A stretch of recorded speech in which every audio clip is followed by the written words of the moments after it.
കഴിഞ്ഞ 1-2 ദിവസം ട്രോളർമാർക്ക് വിശ്രമമില്ലായിരുന്നു.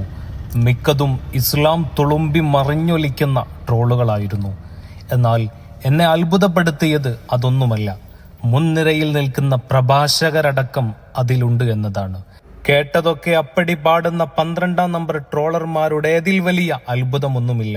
അത് അവരുടെ ജീവിത മാർഗമാണ്. പക്ഷേ പ്രമുഖരായ ആളുകൾ ഇടപെട്ടത് എന്തിനു എന്ന് മനസ്സിലാകുന്നില്ല. എന്നാൽ എന്താണ് ട്രോളാൻ മാത്രം ഉണ്ടായത്? വരന്റെ സുഹൃത്തുക്കൾ കല്യാണപ്പാട്ട് പാടുമ്പോൾ വധുവിന്റെ പേര് പറഞ്ഞു പാടി. അതും തുടർച്ചയായി 3 പ്രാവശ്യം പാടി. ഇതാണ് ആനത്തലയോളം വലിപ്പമുള്ള ഹറാമിയത്ത്. ഞാൻ ആ പാട്ടിനെ ന്യായീകരിക്കുന്നൊന്നുമില്ല. തലപ്പാവണഞ്ഞ് മുറുഅത്ത് യോജിക്കാത്ത രൂപത്തിൽ പാടുന്നത് എതിർക്കപ്പെടേണ്ടത് തന്നെയാണ്. സുഹൃത്ത് രംഗം ഒന്ന് കളറാക്കാൻ തമാശിച്ച് പാടിയതാണെങ്കിലും വലിയൊരു ഹറാമും വൻകുറ്റമായും എണ്ണുന്നതിനോടും യോജിക്കുന്നുമില്ല.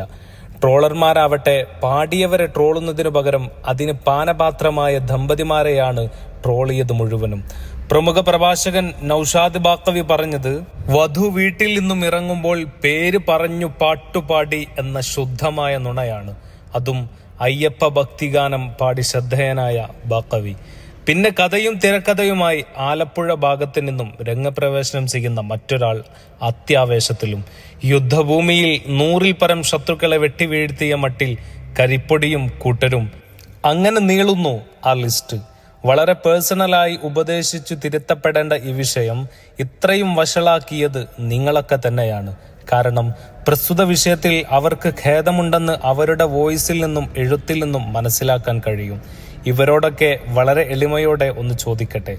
നൃത്തവും മ്യൂസിക് ഗാനങ്ങളും ആണും പെണ്ണും കൂടിക്കലർന്ന് ആർത്തുല്ലസിച്ച ആർഭാട കല്യാണം അങ്ങ് പാണക്കാട് നടന്നത് നമ്മളൊക്കെ കണ്ടു. അതും സമുദായത്തിന്റെ നേതൃപദവി അലങ്കരിക്കുന്ന മഹാവ്യക്തിത്വങ്ങളുടെ വീട്ടുമുറ്റത്ത്. അറിയാതെ സംഭവിച്ചതൊന്നുമല്ല, മനഃപൂർവ്വം. ഓണം പാട്ടും വിഷുപ്പാട്ടും ക്രിസ്മസ് പാട്ടും പാടിയ കാളിമാരുള്ള നമ്മുടെ നാടാണ്. അതും ഓർക്കണം. എന്തേ ഈമാൻ തുളുമ്പിയ ഇവർക്കൊന്നും നാവ് ഉയരാതിരുന്നത്? ഇവരിൽ പലരും അവിടെ ചെന്ന് ബിരിയാണി കഴിച്ചവരും ഉണ്ട് എന്നതാണ് അതിരസം. ദാറുൽ ഹുദയിലെ വിദ്യാർത്ഥികളുടെ ഫെസ്റ്റിന്റെ വിളംബരം നടത്തി ചെമ്മാട് ടൗണിൽ കാട്ടിക്കൂട്ടിയ വേഷം കെട്ടും പേക്കൂത്തും ഇവരൊന്നും കണ്ടിട്ടില്ലേ? അല്ല, അത് മുണ്ടിയാൽ പട്ടിണിയായി പോകുമോ? അല്ല, സ്ഥാനം ധരിക്കുമോ? ഇന്ത്യൻ ജനത നേരിടുന്ന വലിയ പ്രശ്നമെന്ന നിലയ്ക്ക് എടുത്തു ചാടി ഇടപെട്ട ഇവർക്കൊന്നും തന്റെ ഇടമില്ലേ? ധൈര്യവും ആണത്തവും ഒലിച്ചുപോയോ? ഇനിയെങ്കിലും ഒരു വിഷയം ലഭിച്ചാൽ അതിനോട് എങ്ങനെ പെരുമാറണമെന്ന് പക്വതയോടെ ആലോചിക്കണം.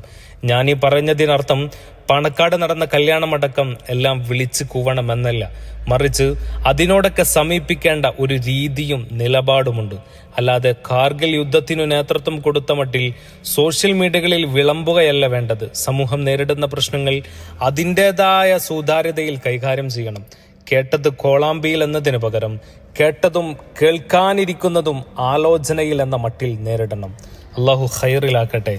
സമദ് സഖാഫിയുടെ വിവാദമായ പാട്ടുകളുടെ പശ്ചാത്തലത്തിൽ സോഷ്യൽ മീഡിയകളിൽ നടക്കുന്ന ഈ ചർച്ചകളിൽ പ്രമുഖ പ്രഭാഷകൻ നൌഷാദ് ബാക്കവി ചിറയൻകീഴ് അവരുടെ പ്രഭാഷണത്തിൽ പരസ്യമായി ഇതിനെ പ്രതികരിച്ചതോടെ മുഹമ്മദ് റഊഫ് അമാനി നെല്ലിക്കപ്പാലം അദ്ദേഹം ഫേസ്ബുക്കിൽ കുറിച്ച വാക്കുകളാണിത്.